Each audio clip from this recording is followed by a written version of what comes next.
Welcome to the online classes presented by AMM public school.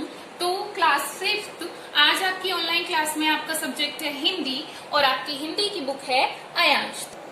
तो आप अपनी हिंदी की बुक में पेज नंबर 5 ओपन करेंगे और आप देखेंगे कि हमारा फर्स्ट चैप्टर क्या है, मेरा देश। तो हम अपने देश के बारे में यहाँ पर देखते हैं कि हमें क्या सिखाया गया है, क्या बताया गया है। आप कौन से देश में रहते हैं? भारत देश में रहते हैं। तो इस लेसन में भारत देश की जो महत्वपूर्ण चीजें हैं, महत्वपूर्ण उपयोगिता है, क्या क्या है हमारे देश में, ये सब कुछ बताया गया है। तो आइए शुरू करते हैं।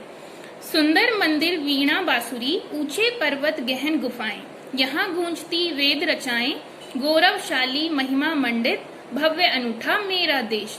कहा गया है कि हमारे देश यानी कि भारत में सुंदर मंदिर हैं, वीणा है, बांसुरी है, जैसे कि जो कृष्ण भगवान है आपने देखा होगा उनके हाथ में हमेशा बांसुरी रहती है, ऊंचे ऊंचे पर्वत हैं और गहरी गुफाएं हैं। और जो हमारा देश है वहां पर वेदों की इतनी मान्यता है कि जो भी आप पूजा करते हैं, जहां भी आपने मंदिरों में देखा होगा कि वेद हमारी गूंजते रहते हैं, यानी कि वेद हम अपनी वेदों से सबको मतलब मन मोह लेते हैं।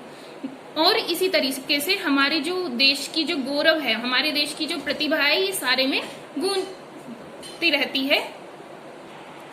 और हमारा देश सबसे अनोखा है, अलग है हमारा देश सबसे। बड़ी तपस्वी बड़े यशस्वी सिद्धनाथ योगी और ज्ञानी महापुरुषों की जन्म स्थली यह है, संस्कृति की यह मिले निशानी। कहा गया है कि यहाँ पर हमारे देश में बहुत ही महान पुरुषों ने जन्म लिया है, जैसे कि बड़े बड़े तपस्वी, बड़े यशस्वी यानी कि जिनका नाम बहुत प्रसिद्ध है, नाथ, योगी और ज्ञानी जिनका ज्ञान बहुत ज्यादा है, जिनको बहुत ज्ञान है, ऐसे महापुरुषों ने हमारी जन्मभूमि, इस देश की जन्मभूमि पर जन्म लिया है। और यहाँ पर हम संस्कृतियों की हमारा देश एक तरह से निशानी कहलाता है, क्योंकि हमारी देश की संस्कृतियां सभी देशों में सबसे आगे है और सभी जगह बहुत प्रसिद्ध है।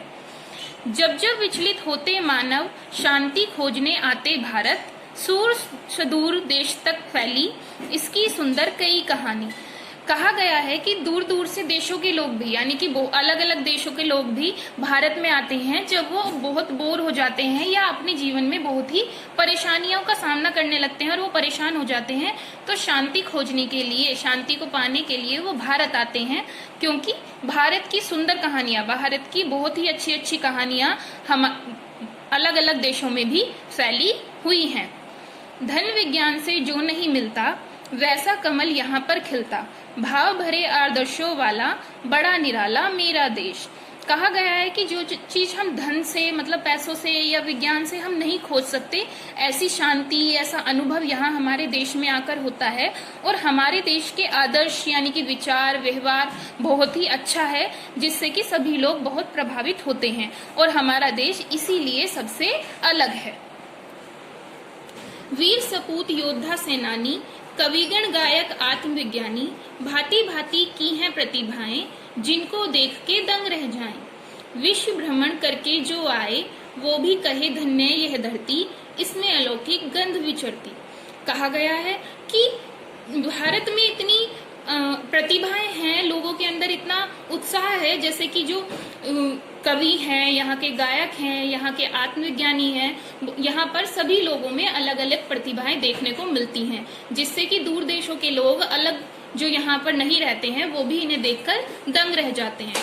और जो लोग पूरे विश्व का भ्रमण, पूरे विश्व को घूमकर आ चुके हैं, वो भी यही कहते हैं कि भारत की भूमि धन्य है, भारत जैसा देश कोई नहीं है, क्योंकि जैसी खुशबू, जैसी यहाँ की व्यवहार और संस्कृति यहाँ पर है, ऐसा कहीं नहीं है। और सभी जगह इस हमारे देश की संस्कृति की जो प्रसिद्ध व्याख्या है वो सभी जगह गूंजती रहती है, सभी जगह वो फैली हुई है।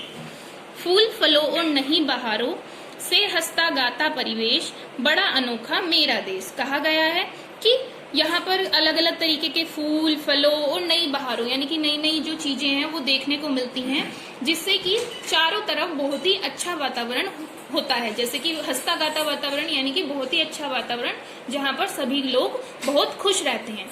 इसीलिए हमारा देश सबसे अलग है, सबसे अनोखा है। तो इस तरीके से इस कविता की पूरी व्याख्या कंप्लीट होती है। और आप यहाँ पर आपको शब्द दिए गए हैं, सबसे पहले आपको ये शब्द रीड करने हैं अब सबसे पहले आपको बुक का जो वर्क है वो क्या करना है कि ये सही उत्तर पर राइट लगाओ, ये आपको बुक में फिल करने हैं। इसी तरह से आगे आपको दिया गया है कविता पढ़कर पंक्तियों को पूरा करें। तो कविता आपकी पीछे दी गई है, आपको उसे पढ़ना है और यहाँ पर जो ये कुछ लाइनें कविता की दी गई हैं वो पीछे से देखकर पूरी फिल करनी है, यानी कि एक फिल इन द ब्लैंक्स की तरह ये आपको दिया गया है। ये आपके प्रश्नोत्तर हैं, पहले आपको इन्हें बुक में फिल करना है। अब यहाँ पर आपकी बुक का काम खत्म होता है, फिर आपको क्या करना है, आपकी नोटबुक में हिंदी की आपको एक नोटबुक बनानी है। सबसे पहले फर्स्ट चैप्टर डालकर, पार्ट 1 डालकर उसकी आपको राइटिंग करनी है, यानी कि ये पूरी कविता आपको अपनी कॉपी में राइट करनी है, राइट डाउन करनी है। उसके बाद आपको शब्दार्थ करने हैं और उसके बाद आपको सीधे प्रश्नोत्तर अपनी कॉपी में करने हैं। ठीक है, तो 3 चीजें हो गई कॉपी के लिए। सबसे पहले आप राइटिंग करेंगे, फिर शब्दार्थ करेंगे और उसके बाद ये प्रश्नोत्तर आप अपनी कॉपी में लिखेंगे। और ये सारा काम आप हमें अपनी फोटोग्राफ लेकर, काम की फोटोग्राफ सारी हमें सेंड करेंगे। जो ये एक्सरसाइज वर्क है इसकी फोटोग्राफ हम आपको सेंड कर देंगे। अगली वीडियो में मिलते हैं नेक्स्ट क्लास के साथ। Thank you.